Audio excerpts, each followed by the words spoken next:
Hey, so it finally seems like we got some good news if you're an Xbox fan. And, again, I think that there is still going to be some good news to be had. It just really kind of depends on, what you're looking for in terms of good news yourself. Like that's just going to be something that is going to be different for everybody. Good news for me is something that is completely different than would be good news for you. For me, good news for Xbox would be, hey, Xbox is doing, exclusive games again. And I think that would be something that would kind of impress me a lot. Whereas, I'm not sure about you guys, but just for me anyway, like that would be good news. Sometimes people look at things specifically in like a specific way, and from what we've heard, it could look like the next Xbox, whatever that might be. It looks like it's going to be a full-on PC, is going to come out next year. I've said I'm going to go into it with an open mind. Like for the most part, I probably will not buy it. I think there's a lot of things that really kind of depend on the price, if it has a physical media drive, what is their idea behind Game Pass? Are you going to have to pay the $30 a month still if you want to play multiplayer? All that kind of stuff. Are you going to have to mix with the, PC crowd when it comes to the multiplayer? There's a lot of questions to be asked. And that's something that I feel like we'll probably get some answers to before too long, and that's just what we'll have to do. And I just am curious about everybody else's kind of take on this as well, because like I said, it could be a very interesting time for everybody in gaming. But this is actually, I think, good news. This is long past something that we've been asking for. Gamers have been asking this for a long time. It looks like we could be getting the new Xbox controller, and this could be coming this year, which would be over a year before the new generation is even going to come about. So, hey, I think that's incredibly good news, and I'm sure a lot of you guys will probably certainly agree with that. And, it looks like it's reportedly releasing pretty soon. As part of a report on The Verge, journalist Tom Warren has revealed that Microsoft's next-gen Xbox controller revision is coming later this year, after it was originally canceled in 2024 when plans reportedly changed at Xbox headquarters. Indeed, we heard about the Xbox Seville controller revision years ago, and it sounds as if some form of that new pad will release here in 2026. Warren says that this year's revised controllers includes Wi-Fi connectivity to reduce cloud gaming latency. So, this is what he had to say. Quote, I'm hearing that Microsoft has greenlit next-gen Xbox controllers that include Wi-Fi connectivity to reduce Xbox cloud gaming latency. A new Xbox controller was originally planned for 2024 alongside a canceled Xbox Series X refresh. So, again, if you guys didn't know, when Microsoft was doing the FTC trials, right? It came out that they were going to have this controller called Seville. It was going to have haptic feedback. It was going to have, all the stuff that is common. It's been common this entire generation to everybody except for, for Xbox, right? Like the Switch even had better things and Rumble and stuff like that. And of course, the haptics and things on the PlayStation 5 controller are out of the world. They're amazing. So it's weird that Microsoft went with kind of the bare bones approach this generation, but it is cool to see that, hey, they're going to be doing that, and it looks like it could be coming this year as well. The report doesn't go into detail about the old Seville features we heard about, such as haptic feedback, modular thumbsticks, or rechargeable battery, and more. For now, The Verge is reporting on the improved latency feature. Here's hoping that Microsoft has more up its sleeves regarding the controller. Now, here's the thing. If this is just a controller with, Wi-Fi connectivity, who the hell would care? Right? This better be the big controller with the haptic feedbacks and all that kind of stuff. Otherwise, honestly, who would really give a crap? I don't think very many people even use the cloud stuff, so it wouldn't really make sense to focus on just that as a change. It also name drops Jez Gordon's previous reporting on the Elite Series 3 controller potentially coming this year, but doesn't go as far as corroborating it just yet.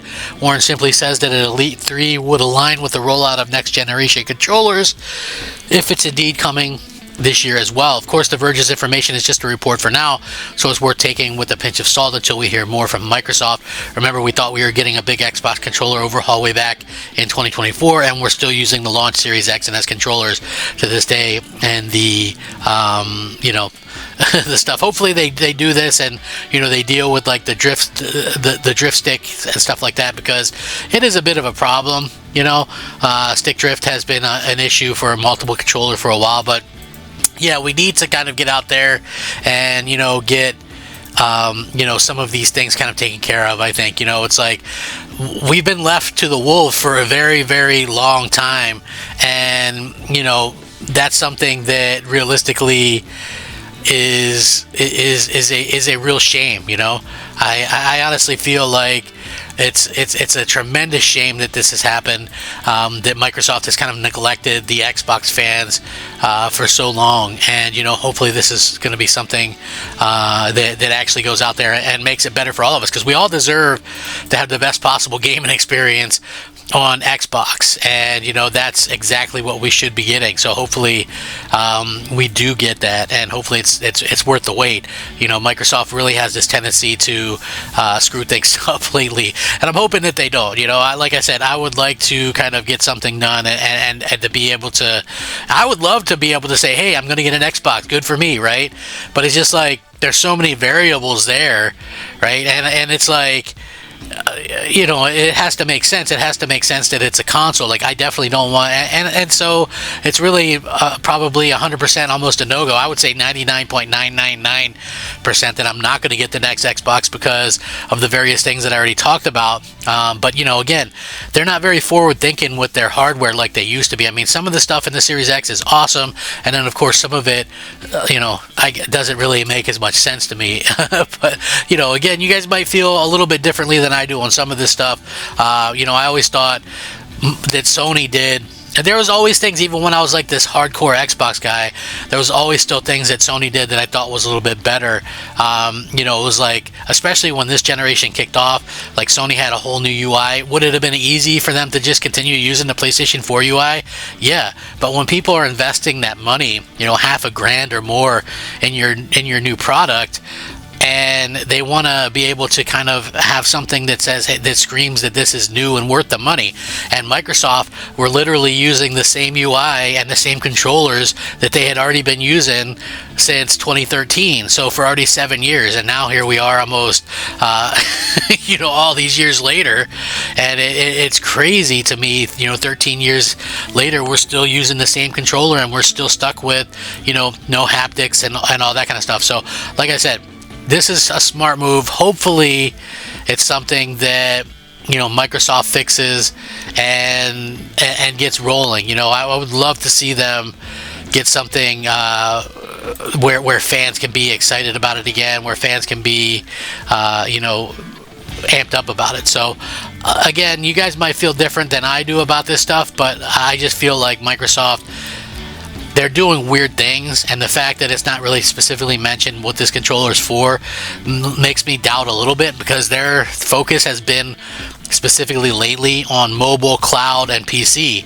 And so if this isn't the one that's improving haptics and stuff, it really is a big FU to console fans. So I'm going to choose to be a little bit on the brighter side of things and say, hey, I'm hopeful that it probably is something with haptics and stuff. Otherwise, what's really the point? A controller with Wi-Fi connectivity isn't going to be a big selling point to a console gamer or a PC gamer. It's just so who would that one be for? So that's the question you have to ask yourself. Like I said, it's going to be extremely interesting to see how Microsoft handles all of this stuff. They have to be able to answer all the questions that people have. They have to tell us why we should spend this money on this thing. Why would we bother buying an Xbox? And it can't be stuff like, oh, well, you can access all these stores, because that's what a PC was already doing. It can't be, well, you get access to Game Pass, because they would put Game Pass on PlayStation and Nintendo platforms in a heartbeat if Sony and Nintendo would allow them. So they're not doing us any favors right there. We've got to really have some reasons to buy these things.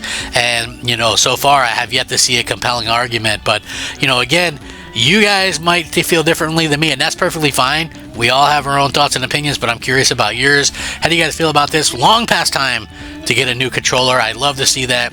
How about you guys? Rack 'em up. Crap Gamer out.